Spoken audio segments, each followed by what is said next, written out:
नमस्कार, prime time debate के साथ मैं हूं दीपक कुमार। मोदी सरकार को जीएसटी का समर्थन सभी पार्टियों से मिला, लेकिन इस पर सियासत का दौर जारी है।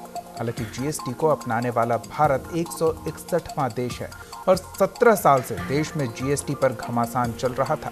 लेकिन माननीयों को शिकायत है कि सरकार ने जीएसटी को जल्दबाजी और हड़बड़ी में लॉन्च किया है।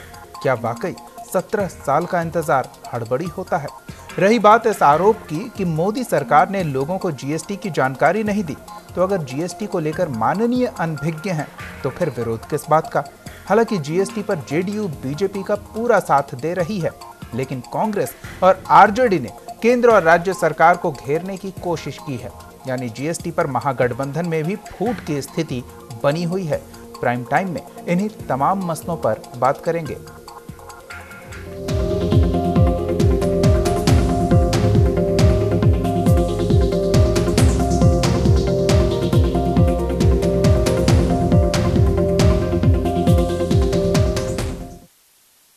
बिहार में जीएसटी पर नई बहस शुरू हो गई है। कांग्रेस और जेडीयू ने कहा कि जीएसटी को लेकर लोगों को जागरूक नहीं किया गया, जानकारी नहीं दी गई।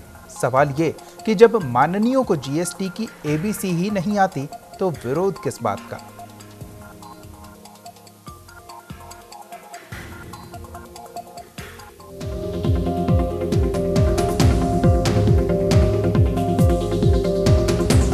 आधी रात की कर क्रांति पर दिन में नई बहस छिड़ गई। हालांकि जीएसटी लागू हो गया, लेकिन माननीयों को अभी भी इसकी जानकारी की कमी अखर रही है। एक तरफ तमाम पार्टियां जीएसटी में अपनी भूमिका और इतिहास गिनाने का श्रेय ले रही हैं, तो दूसरी तरफ ये भी कह रही हैं कि उन्हें जीएसटी की जानकारी ही नहीं है। हैरत की बात तो ये कि राहुल गांधी को भी 17 साल से लंबित पड़ा जीएसटी हड़बड़ी का सौदा नजर आया। कांग्रेस के राष्ट्रीय उपाध्यक्ष श्री राहुल गांधी ने भी कहा है, जो यह हड़बड़ी में उठाया गया कदम है, लोगों को जागरूक नहीं किया गया, व्यापारियों को, आम जनता को और टैक्स के जो जानकार है उन लोगों को, अभी पढ़े लिखे लोगों में भी उहापोह की स्थिति है। हम लोग भी कल जैसे पटना में वातावरण देखे, जो दुकानों में कुछ दुकानों में, इलेक्ट्रॉनिक्स दुकानों में हजारों की भीड़ लगी हुई थी। जैसे मान लिया आज ही सब कुछ ठीक हो जाएगा, जो छूट में कितना से कितना फायदा उठा देगा, ऐसी बात नहीं है। इसलिए लोगों को जागरूक करना यह केंद्र सरकार की जिम्मेदारी है। जो जीएसटी लगाई है उसको कम से कम 2-3 महीना और लोगों को सभा सोसाइटी करके, सेमिनार करके, जानकारी देकर, टैक्स एक्सपर्ट से सभा गोष्ठियां कराकर लोगों को, व्यापारियों को जानकारी देनी चाहिए, तब इसे लागू करना चाहिए था। बात हास्यास्पद है कि कांग्रेस नेता को यह भी नहीं पता कि 30 जून को इलेक्ट्रॉनिक्स की दुकानों पर भीड़ क्यों लगी रही। बहरहाल आरजेडी ने भी कांग्रेस के सुर में सुर मिलाया। हालांकि रामचंद्र पूर्वे जीएसटी शब्द को बोलने में ही कच्चा खाते रहे। जीएसटी क्या है? लेकिन बीजेपी के राजनीतिक एजेंडे और आधी रात के शाही समारोह की टीस के साथ साथ उन्हें भी जीएसटी की जानकारी का अभाव खूब खटका। अभी तक एक जल्दीबाजी में बिना लोगों को जानकारी नहीं है, तो हम लोग सिर्फ इतना ही है कि इसको जल्दी में न लेकर के इसका व्यापक प्रचार प्रसार होना चाहिए कि क्या है, क्या कहते हैं, जीएसटी क्या है, इसका क्या लाभ है, क्या हानि है, इस सारा चीज को बतला करके व्यापक प्रचार के बाद इसको कोई पॉलिटिकल एजेंडा न बना कर राष्ट्र के हित में यह है, या एक समारोह, सादा समारोह में किया जाना है। जीएसटी पर नीतीश कुमार पहले ही समर्थन कर चुके हैं। कह भी चुके थे कि बिहार मैन्युफैक्चरिंग नहीं बल्कि कंज्यूमर स्टेट है और जीएसटी का दीर्घकालीन फायदा बिहार को मिलेगा। ऐसे में साथी पार्टियों से जीएसटी के मुद्दे पर अलग राय रखने वाली जेडीयू ने विरोध कर रहे लोगों को ही बिहार के हित के प्रतिकूल बता दिया। जीएसटी के नए नियमावली के बारे में सरकार को जानकारी देने की प्रक्रिया सुनिश्चित करना भी आवश्यक है। इस दिशा में सार्थक कदम भी उठाए जाएंगे। लेकिन जीएसटी का कोई विरोध कर रहा हो इस सवाल पर, तो ये बिहार जैसे उपभोक्ता राज्य के आम नागरिकों के हितों के प्रतिकूल है। इसलिए हमारी ये समझ है कि जीएसटी जैसे महत्वपूर्ण अभियान, जो आर्थिक अभियान है, इसमें गति देने के लिए सम्यक कार्य योजना बननी चाहिए और साथ ही साथ इस महान जो जीएसटी की परंपरा, जीएसटी के जो नियमावली लागू किया गया है, इसका स्वागत किया जाना चाहिए। जीएसटी पर महागठबंधन में दरार साफ दिख रही है। जेडीयू पूरी तरह केंद्र सरकार के सामने सरेंडर है। बीजेपी ने भी इस दलील को खारिज कर दिया कि लोगों को जीएसटी की जानकारी नहीं है। कोई जल्दबाजी नहीं है। एक साल से बात चल रही है कि 1 जुलाई से लागू होगा। लगातार चर्चा हो रही है। लगातार भारत सरकार और बिहार सरकार के संस्थाओं द्वारा ट्रेनिंग कैंप चलाए जा रहे हैं। लोगों को जानकारियां दी जा रही है। लेकिन अगर जिनको जानकारी का अभाव है, अभी उनके पास अवसर है, आने वाले 3 महीने में जानकारी प्राप्त कर सकते हैं। भारत सरकार ने तय भी किया है, सरकारों ने तय किया है कि जीएसटी लागू होने के बाद जो जानकारी का अभाव है, उनको पूरी जानकारी भी दी जाएगी, उनकी मदद भी की जाएगी, व्यवस्था ठीक करने में सहायता की जाएगी। तो इसलिए व्यापारियों को घबराने की आवश्यकता नहीं है। एक बड़ा कर सुधार है देश की आजादी के बाद और पूरे देश ने इसका समर्थन किया है, सभी पॉलिटिकल पार्टी ने समर्थन किया है। मैं मानता हूं कि जब कोई नया कानून लागू होता है तो प्रारंभ में थोड़ी कठिनाई होती है, लेकिन उन कठिनाइयों के कारण व्यापारियों को केवल दंडित हम करेंगे, ये भाव सरकार के मन में आज नहीं है, बल्कि हम उनको अवगत कराएंगे और ठीक करेंगे। तमाम विरोधों के बावजूद देश जीएसटी के नए दौर में प्रवेश कर गया। कुछ राजनीतिक दलों और कारोबारियों को जीएसटी से परेशानी हो रही है। सरकार के दावे अपनी अपनी जगह हैं, लेकिन ये भी सच है कि जीएसटी को लेकर अभी भी वाकई लोगों में जानकारी का अभाव है। ये अभाव माननीयों में भी साफ नजर आता है। अब ये वक्त पर है कि वो जीएसटी के मायने सख्ती से समझाता है या फिर सौगातों से। पटना से अमित कुमार की रिपोर्ट, न्यूज़ इंडिया।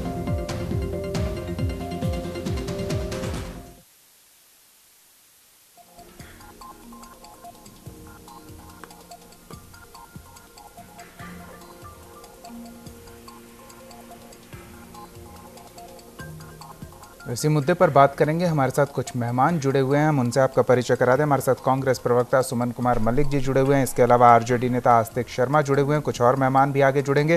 पहले सुमन जी की एक प्रतिक्रिया ले लें। सुमन जी, जीएसटी का विरोध क्यों? देखिए, सबसे बड़ी बात क्या है दीपक जी कि नरेंद्र मोदी साहब की जो पॉलिसी है, नीति है, तो मेरा मानना है हमारी पार्टी का और कांग्रेस के समान विचारधारा वाले जो पार्टियां हैं देश में, तो हम लोग एकमत इस बात को मानते हैं कि नरेंद्र मोदी साहब का एक सोच है कि झूठा आश्वासन हमारा शासन और दूसरे दलों से विद्वेष, यही हमारा उद्देश्य है।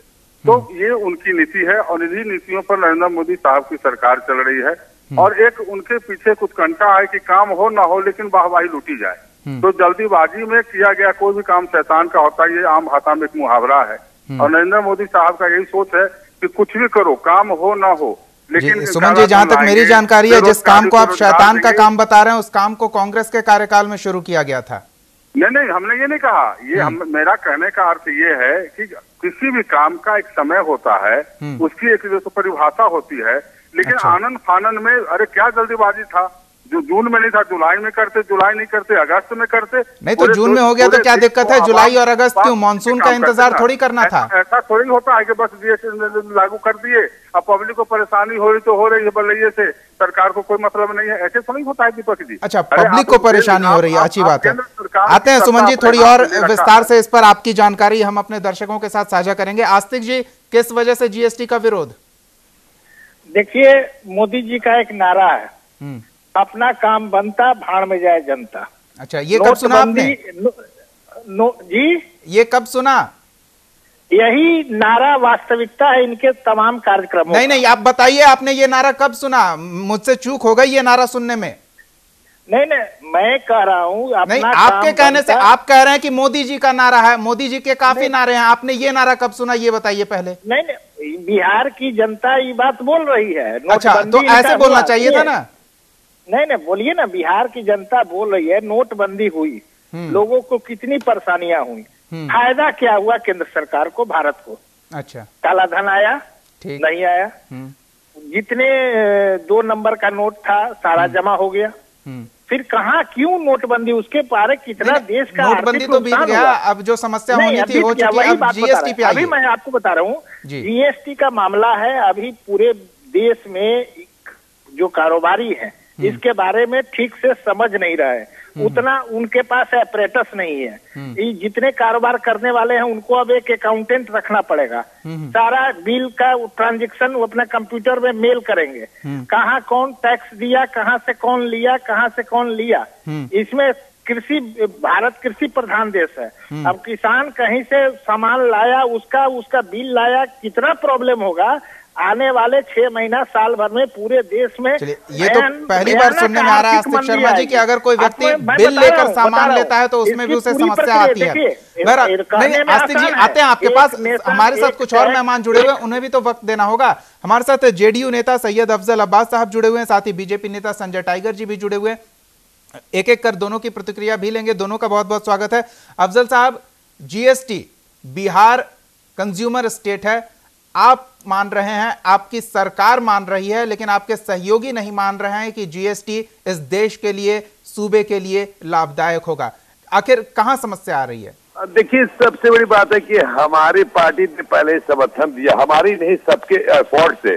वो देश के प्रधानमंत्री ने कहा, ये सामूहिक तौर पर सब अपने ऊपर, नरेंद्र मोदी ने इसको श्रेय नहीं लिया जीएसटी के ऊपर। और ये एक पैगाम दूर दे दिया कि सबके मिलजुल के प्रीवियस में जो भी पार्टियां थी, सरकार थी, उनका भी एफर्ट था, मिलजुल के हुआ। और ये बिल इतना जरूर कह सकते हैं कि इसका फायदा आवाम को मिलेगा। हाँ, हो सकता है कि जो कुछ कमियां हैं उसके भी अमेंडमेंट करने की बात हो रही है। जैसे कल निकलते ही एक केंद्रीय मंत्री ने कहा कि इसमें जरूरत पड़ेगी तो अमेंडमेंट किया जाएगा, और ये देश हित में है। और सही बात है, अपने हर आदमी की पार्टी के लोग अपने अपने सोच से बात कर रहे हैं। और मैं समझता हूँ आरजेडी भी बोल रही है, वो अपने हिसाब से बोल रहे हैं, उनके जो लाइन थे। लेकिन जेडीयू ने जब समर्थन दे दिया है और नीतीश कुमार दिया तो सोच समझ के दिया है, तो मैं समझता हूँ कि देश हित में। अफजल साहब, आप शायद इस मसले पर खोलकर नहीं बोल पाए, लेकिन संजय टाइगर जी शायद खोलकर बोल पाए। संजय जी, अब इस जीएसटी के बाद जहां आर्थिक तौर पर पूरा देश एक हुआ है, राजनीतिक तौर पर अब जो दल है उनका दोहरा चरित्र भी अब स्पष्ट हुआ है। आप सरकार में हैं तो ठीक है, आप समर्थन कर रहे हैं, लेकिन आप दल के तौर पर विरोध जता रहे हैं, ये कैसी सियासत चल रही है? आप देखिए, सदन में सारे दल के लोगों ने इसको समर्थन किया और देश के अधिकांश राज्यों ने अपने विधानमंडल में इसको स्वीकृति दी है। और मुझे ताज्जुब हो रहा है कि कांग्रेस पार्टी कि जिन 6 राज्यों में सरकार थी वहां के विधानसभा से भी जीएसटी पास कराया गया। तो एक तरफ तो आप सदन में समर्थन करते हैं, 6 राज्यों में जहां सरकार है वहां समर्थन करते हैं, और फिर विरोध भी करते हैं। और जीएसटी की शुरुआत भी कांग्रेस ने की थी। तो जहां एक देश में एक समान कर प्रणाली लागू हुआ है, देश की आर्थिक विकास की गति बढ़ेगी, अर्थव्यवस्था नई दिशा में जाएगी, सब लोग सराहना कर रहे हैं। कांग्रेस पार्टी की क्या स्थिति है, ये विरोध के लिए विरोध करना। और यही कारण है कि जो भारतीय जनता पार्टी चाहती है कि कांग्रेस मुक्त भारत बनाए, उसमें हमको ये खुद सहयोग कर रहे हैं अपने कारनामों से। सर्जिकल स्ट्राइक का विरोध किया, उसके सबूत मांग रहे थे। नोटबंदी का विरोध किया, हजारों करोड़ रुपया काला धन सामने आया। जो तिजोरी में पैसा बंद था देश की अर्थव्यवस्था में, वो काम नहीं आ रहा था, देश के विकास में काम नहीं आ रहा था, वो रोटेशन में आ गया। छुपे हुए पैसे बैंक में आ गए। तो इन तमाम फायदों के बावजूद उनका सिर्फ इसलिए विरोध करना कि इसका क्रेडिट भारतीय जनता पार्टी को चला जाएगा। संजय जी, सुमन जी थोड़ी देर पहले जो बता रहे थे उसके हिसाब से आप गलत बोल रहे हैं। नहीं, आपको लोगों की परवाह नहीं है, कांग्रेस को लोगों की परवाह है, लोगों की समस्याओं की परवाह है। सुमन जी, लेकिन उन 6 राज्यों में जहां कांग्रेस की सरकार है वहां के लोगों की परवाह कांग्रेस को क्यों नहीं है? क्यों बीजेपी शासित राज्यों की लोगों की परवाह है कांग्रेस को? देखिए, सबसे पहले मैं आपको एक बात स्पष्ट कर दूं, कांग्रेस के लिए कोई राज्य विशेष जो है मायने नहीं रखता है। कांग्रेस का दृष्टिकोण जो है वो समग्र भाषा में है, पूरे देश की चिंता उसको है, और देश के अंदर जो भी आम लोग हैं उसकी चिंता है। तो हम किसी जो राज्य विशेष या व्यक्ति विशेष के लिए नहीं तैयार हैं। हमारा उद्देश्य पूरे देश में बेहतर शासन और जनता के हितों की रक्षा है। और जो नीतियां, जो जीएसटी लागू किया गया है नरेंद्र मोदी सरकार के द्वारा, वो इस तरीके से जल्दीबाजी में किया गया है कि उसका क्या लाभ और क्या दोष होगा, ये आज भी आम लोग इससे अनभिज्ञ हैं।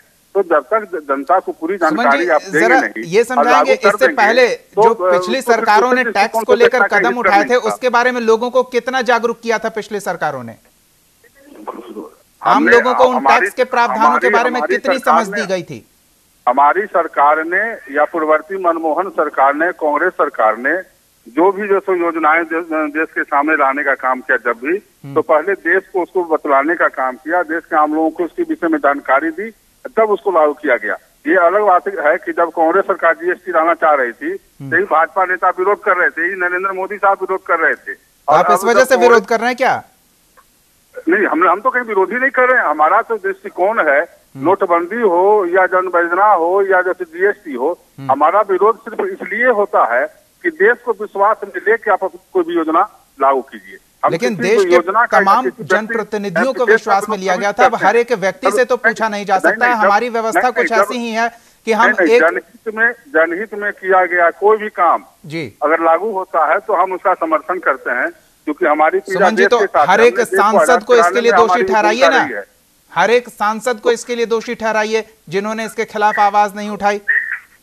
नहीं, हम सरकार से सिर्फ ये चाहते थे कि सरकार क्यों पूरी जानकारी सर्वसम्मति से कहां विरोध का स्वर सुनाई दिया आपको जीएसटी को लेकर? हम पार्टी तो विरोध नहीं कर रही है, पार्टी नीति का नहीं, जो लागू किया गया है लागू करने के स्टाइल का विरोध हम कर रहे हैं। अच्छा, स्टाइल का विरोध हो रहा है। चलिए, स्टाइल से प्रॉब्लम हो सकती है। आस्तिक शर्मा जी, बिहार में जब ये समस्या हो रही है, आपको परवाह है व्यापारियों की, आपको परवाह है उन लोगों की जो रसीद कटाएंगे और दूसरे तरह का इस बार उनके पास हाथ में रसीद जाएगा, उसकी चिंता है, तो उन लोगों की चिंता सूबे में क्यों नहीं दूर की जा रही है? दीपक जी, राष्ट्रीय जनता दल को चिंता है बिहार के और भारत की गरीब जनता को। गरीब मजदूर किसान सबसे ज्यादा इस आस्तिक शर्मा जी, कौन सा गरीब इंसान टैक्स भरता है और कौन सा गरीब इंसान 20 लाख से ऊपर का व्यवसाय करता है? मेरी बात सुनिए, नरेंद्र मोदी जी जब से शासन में बैठे हैं कृषि कल्याण की बात करते हैं, लेकिन सबसे ज्यादा किसानों को मारना चाहते हैं। हम समझते हैं कि जो प्रोविजन लाई थी, कांग्रेस का विचार आया था, उसने 2006 में संसद में कहा था कि 2010 से लागू करें, इसके लिए पूरे देश में भावना बनाएंगे, पूरे देश की इनपुट लेंगे, क्या देश सोचता है किस तरह का किया जा सकता है। लेकिन नरेंद्र मोदी जी को हड़बड़ी है, उन्हें ये 5 सालों में अपना कुछ करना। विरोधाभास आप जरा मुझे समझा दीजिए, 2010 में जब प्रक्रिया शुरू हुई थी और 2017 में इसे अमली जामा पहनाया गया, तो ये 7 साल क्या काफी वक्त नहीं होता? मेरी बात सुनिए दीपक जी, आपको पूरी जानकारी देते थे। 97 में शुरू हुआ, बात उठी, 2002 में पहला बार बजट में इस तरह की बात आई, 97 में 2006 में प्रणब मुखर्जी साहब ने इस बात का रखा था बजट भाषण में। उन्होंने कहा था, कांग्रेस की सरकार, यूपीए की सरकार थी उस समय, कहा था कि 2010 से इसे भारत में लागू किया जा सकता है। लेकिन उसके बाद बातचीत आगे बढ़ती रही, पूरी प्रक्रिया नहीं हो पाई थी। अभी देश में इसके लिए, देश हमारा भारत देश इसके लिए तैयार नहीं था। अभी इसमें टाइम लगता, पूरे भारत से ये राय ली जाती हर पक्ष। अभी अब बता रहे हैं, कल ही इन्होंने 12 बजे लॉन्च किया। आस्तिक शर्मा जी, हमारे संसद में क्या होता है? नहीं, मेरी बात सुनिए, 10 बजे इन्होंने एक प्रोविजन वापस लिया है, उसमें भी एक किसान वो खेती खाद का अभी तो वो तो ये भी कह रहे हैं कि आने वाले, अगर कल हमें कोई समस्या होगी तो कल हम फिर बदलाव करेंगे, परसों समस्या होगी तो परसों फिर बदलाव करेंगे। इतनी हड़बड़ी इन्हें क्या है? इन्होंने जो कहा था वो तो कर नहीं रहे हैं। काला धन वापस लाना था उसको तो कर नहीं रहे हैं। इन्हें रोजगार देना था वो कर नहीं रहे हैं। आपने टेस्ट ड्राइव के बारे में कुछ सुना है? जो कांग्रेस सरकार ने सोची थी, कल्पना की थी देश के विकास के लिए, वही सारे नीतियों को हड़बड़ी में अपने नाम से आस्तिक शर्मा जी, फिर विरोधाभास। जब वही सारी चीजें हैं तो फिर विलंब किस बात का? क्या हड़बड़ी लागू कर रहे हैं? तो हम समझते हैं कि हड़बड़ी में पूरे देश की जनता पीछेगी, इन्हें कोई मतलब समझ में नहीं आ रहा है। बहरहाल अफजल साहब शायद ये समझ रहे हैं कि बिहार सरकार समझ रही है कि जीएसटी यहाँ के कंज्यूमर स्टेट के लिए कितना महत्वपूर्ण हो सकता है। अफजल साहब, क्या आप अपने सहयोगियों को विश्वास में लेना चाहेंगे? देखिए, सहयोगियों के विश्वास लेने की बात है तो बिल्कुल जाहिर सी बात लेना भी चाहिए, लेकिन मैं जहां तक मैं समझता हूँ कि सहयोगी का अपना अपना मत है। और एक सीधा सा सवाल ये है कि ये जीएसटी बिल आज से नहीं है, ये पहले से चल रहा था। और ये दुर्भाग्य है देश का कि जब पहले भी इसको होना चाहिए था, डिले हुआ। जिस कारणों से हुआ, किसने रोका ना रोका, यहाँ पे पर्दे पे सामने आ ही रहा, लोग बोल भी रहे हैं। मेरा ये इतना मानना ये है कि अगर ये जीएसटी बिल सामने आया है तो इसका एक अपने मैं जाती तौर पे कह सकता हूँ कि इसका एक जो समाज में और जो जिस तरह से जिज्ञासा लोगों को होनी चाहिए और जानकारी होनी चाहिए, वो उपलब्ध नहीं हो पाई, इसलिए कुछ कठिनाइयां सामने आएंगी। लेकिन कठिनाइयां जब प्रॉब्लम सामने आएगा तो उसका समाधान भी होगा। और जो भी इसमें अमेंडमेंट करने की बात है या फिर जो लग रहा है कि इसमें कुछ सुझाव थे कि इसमें चेंज किया जा सकता है, जैसे भी कपड़ा व्यापारी लोग विरोध कर रहे हैं, सूरत में विरोध किया, तो मैं समझता हूँ सरकार उसमें चिंतन करेगी, उसमें करना चाहिए। बहरहाल पार्टी के राष्ट्रीय अध्यक्ष बिहार के मुख्यमंत्री नीतीश कुमार जी का अगर ये समर्थन है तो मैं समझता हूँ कि वो खुद ही अपने टेक्निकली बहुत साउंड है और मैच्योर्ड पॉलिटिशियन है, तो सोच समझ के उन्होंने समर्थन दिया है, ऐसे वो नहीं दे सकते थे। तो राजनीतिक तौर पर भी, आर्थिक तौर पर भी, सामाजिक तौर पर भी जीएसटी बिहार के लोगों के लिए कितना हितकर है, ये शायद नीतीश कुमार समझ रहे हैं, लेकिन सहयोगियों को समझाने में नाकाम हो रहे हैं। बहरहाल संजय जी, अब बीजेपी के साथ समस्या यह है कि आरोप लग रहा है कि आपने काफी हड़बड़ी कर दी, तो अब जो लोग समझने को तैयार हैं, जो नहीं समझने को तैयार हैं उनके लिए तो कोई उपाय नहीं है, लेकिन जो लोग समझने को तैयार हैं कि जीएसटी है क्या, उनके लिए क्या हो रहा है? जी, खुद कांग्रेस के प्रतिनिधि बोल रहे थे, इस 97 में शुरू किया गया, 2010 में लागू किया जाना था, नहीं हो पाया। अब बताइए 97 में जो प्रक्रिया शुरू हुई, इसको 2010 में लागू करना था, 2017 में लागू हुआ, कहाँ हड़बड़ी है? सबको विश्वास में, देखिए स्विट्जरलैंड की तरह यहाँ डायरेक्ट डेमोक्रेसी नहीं है कि एक आदमी से राय ली जाए, जनता के चुने हुए प्रतिनिधि, यहाँ इनडायरेक्ट डेमोक्रेसी है। सर्वसम्मति से इसको पास कराया गया, सबकी सहमति बनाई गई, उसके बाद पास हुआ। और आप जानते हैं कि यह विषय चूंकि समवर्ती सूची का विषय है, इसलिए राज्यों की सहमति भी जरूरी थी। 25 से ज्यादा राज्यों में सहमति बनाई गई और खुद बिहार में, जहाँ राष्ट्रीय जनता दल सरकार में शामिल है, यहाँ भी बिहार विधानसभा में उसको स्वीकृति दी गई। सदन के दोनों सदनों में, लोकसभा और राज्यसभा में उसको स्वीकृति दी गई, तो व्यापक सहमति बन गई। कुछ कठिनाइयां आ सकती हैं, अगर किसी बच्चे को क्या हम जमीन पर इसलिए नहीं उतारेंगे कि गिरने का डर है, तो पंगु हो जाएगा। हम क्या कोई नई चीज इसलिए शुरू नहीं करेंगे जिसमें कठिनाई आएगी तो उसका भी समाधान होगा, उसमें आवश्यकता अनुसार बदलाव होगा। संजय जी, तो बीजेपी लोगों को समझाने के लिए क्या कर रही है? क्या बीजेपी का व्यवसायिक प्रकोष्ठ सक्रिय हुआ है? आप यही तो बेचैनी है इनको लग रहा है कि इससे कदम का पूरे देश में सराहना हो रहा है, व्यापारी वर्ग सराहना कर रहा है, आम आदमी जिसको जीएसटी समझ में नहीं आ रहा है, तो थोड़ा पेचीदा विषय है। अब राष्ट्रीय जनता दल के लोग तो इसको समझ नहीं पाएंगे, ओका बोका 3 तड़ोका जाकर खेले। नीतीश जी समझ गए हैं, इसलिए उन्होंने समर्थन कर दिया, लेकिन जो समझ नहीं पा रहे हैं या जो समझ के नहीं समझना चाहते हैं, उनका कोई इलाज नहीं है, वो केवल प्रतीकात्मक विरोध कर रहे हैं। भारतीय जनता पार्टी की सरकार, नरेंद्र मोदी की सरकार वो काम कर गई जो कांग्रेस पार्टी नहीं कर पाई, चाह करके वो सहमति नहीं बना पाई, वो बीजेपी का विश्वास नहीं ले पाई। हम तो कांग्रेस का विश्वास लेने में कामयाब हो गए और हमने कहा कि लोकतंत्र बहुमत से नहीं चलता है, सहमति से चलता है। और आम सहमति बना के वक्त हमारे पास कम है, एक छोटी छोटी प्रतिक्रिया जरूर लेंगे। सुमन जी, अगर जीएसटी के लॉन्चिंग स्टाइल को छोड़ दें तो फिर क्या है इसमें विरोध करने लायक? नहीं, हमने तो बार बार कहा है कि ये देश के लिए जरूरी है, लेकिन सबसे बड़ा क्या है कि हमारी सरकार जो जीएसटी ला रही थी, उसमें आम लोगों के सभी तरह की सुविधाओं को बहुत कम मूल्य में उनको रखा गया था। लेकिन आज क्या है कि जो महंगी चीज है, जो धनाढ़ लोगों के लिए उपयोग की चीजें हैं, वो सस्ती हो गई है। लेकिन नया जो कर प्रणाली निर्धारित किया गया है, जो आम लोगों के बीच काम आने वाला चीज है, वो महंगा हो गया है। तो फिर जीएसटी का कोई मायने नहीं रखा ना। जब ये विरोध की एक सही वजह हो सकती है, अगर वाकई ऐसा है तो। आस्तिक शर्मा जी, संक्षेप में।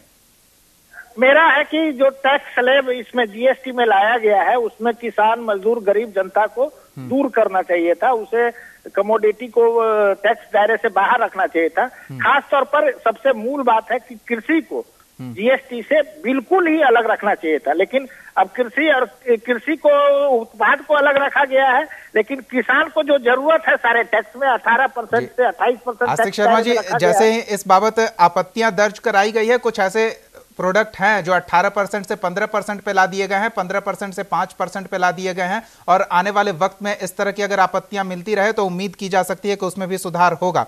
अफजल साहब, वित्त मंत्री समझ रहे हैं, वित्त मंत्री के पार्टी के सदस्य नहीं समझ रहे हैं, बिहार सरकार समझ रही है और सरकार में शामिल जेडीयू समझ रही है, तो फिर अब और लोगों को समझाने के लिए क्या पहल हो रही है? सबको इस समस्या का समाधान ढूंढना होगा, मिलके ही करना होगा। अफजल साहब जी, क्या एक साथ एकजुट होकर इस समस्या का समाधान नहीं तलाशा जा सकता है? तो पहले ही कहा कि जीएसटी काउंसिल में जो बातें आनी चाहिए थी, जो प्रॉब्लम है ये लगता है कि देश हित में नहीं है, किसानों के हित में नहीं है, उसमें नहीं, उसमें या किसी और एड के लिए नुकसानदेह है, उसमें अमेंडमेंट करने की बात, प्रस्ताव आना चाहिए। मैं फिर भी कह रहा हूँ कि जहां तक मुझे लगता है कि जो लागू करने के बाद, जीएसटी लागू करने के बाद जो परेशानियां आ रही है, लग रहा है कि ये इसमें संशोधन करने की बात है, तो मैं समझता हूँ कि सरकार इसमें संशोधन करेगी। बाकी प्रस्ताव पेश करने के लिए विकल्प हमेशा खुले हुए हैं। नहीं, हमने नहीं कहा, खुद बीजेपी और एनडीए की सरकार, हम तो एनडीए में है नहीं, हमने समर्थन दिया ना एनडीए के कल बयान नहीं, तो आपत्तियों के लिए भी विकल्प खुले हुए हैं। जो भी आपत्तियां, जो कमियां रही हैं, उस पर संशोधन करने की बात आएगी, तो मैं समझता हूँ कि सरकार को इसको देखना चाहिए और इससे अविलंब उसका निदान करे, ताकि जनता इससे प्रभावित ना हो सके। जी संजय जी, सभी के लिए वर्कशॉप का आयोजन किया जा रहा है, कार्यशाला का आयोजन कराया जा रहा है। बीजेपी का व्यावसायिक प्रकोष्ठ भी विभिन्न राज्यों में काफी सक्रिय दिख रहा है। झारखंड में ही हमने देखा है कि बीते 3 दिनों में 300 से अधिक कार्यशाला का आयोजन किया जा चुका है। तो क्या विरोधियों के लिए, विरोधी पार्टी के नेताओं के लिए भी कार्यशाला की आवश्यकता नहीं महसूस होती? बिल्कुल, सबको जागरूक करने का प्रयास किया जा रहा है विभिन्न कार्यक्रमों के माध्यम से, विभिन्न प्रचार माध्यमों से जीएसटी की बारीकियों को लोगों को समझाने का प्रयास किया जा रहा है। ये समझना चाहते हैं तो इनके लिए भी अवसर है, लेकिन अब ये समझना ही नहीं चाहेंगे तो उसका क्या उपाय है? केवल इसलिए विरोध की बीजेपी को श्रेय जा रहा है कि नरेंद्र मोदी को जा रहा है, हम तो श्रेय लेना भी नहीं चाहते। हमने तो कहा कि देश की खासियत है कि हम कई मुद्दों पर अलग अलग रहते हैं, अलग अलग विचारधारा से जुड़ी पार्टियां हैं, लेकिन देश हित में सदन में एक भी होते हैं। यही भारतीय लोकतंत्र की खूबसूरती है। और मुझे लग रहा है कि लेकिन ये खूबसूरती सदन से बाहर आते ही कुरूप हो जाती है, जब विभिन्न पार्टियां अंदर कुछ और बोलती है, बाहर आकर कुछ और बोलती है। बहरहाल वक्त हमारे पास कम है, लेकिन जैसे जैसे धीरे धीरे लोग जीएसटी को समझेंगे, वैसे वैसे सियासी दलों का राजनीतिक चरित्र भी समझ जाएंगे और इसका खामियाजा उन सियासी दलों को भुगतना पड़ेगा जिनका दोहरा चरित्र सामने आएगा। बहरहाल प्राइम टाइम डिबेट में इतना ही। बहुत बहुत धन्यवाद जुड़ने के लिए सुमन कुमार मलिक जी, आस्तिक शर्मा जी, सैयद अफजल अब्बास साहब और संजय सिंह टाइगर जी, आप सबका बहुत बहुत धन्यवाद न्यूज़ इंडिया के साथ जुड़ने के लिए, इस चर्चा में शामिल होने के लिए। प्राइम टाइम डिबेट में फिलहाल इतना ही। आप देखते रहिए न्यूज़ इंडिया।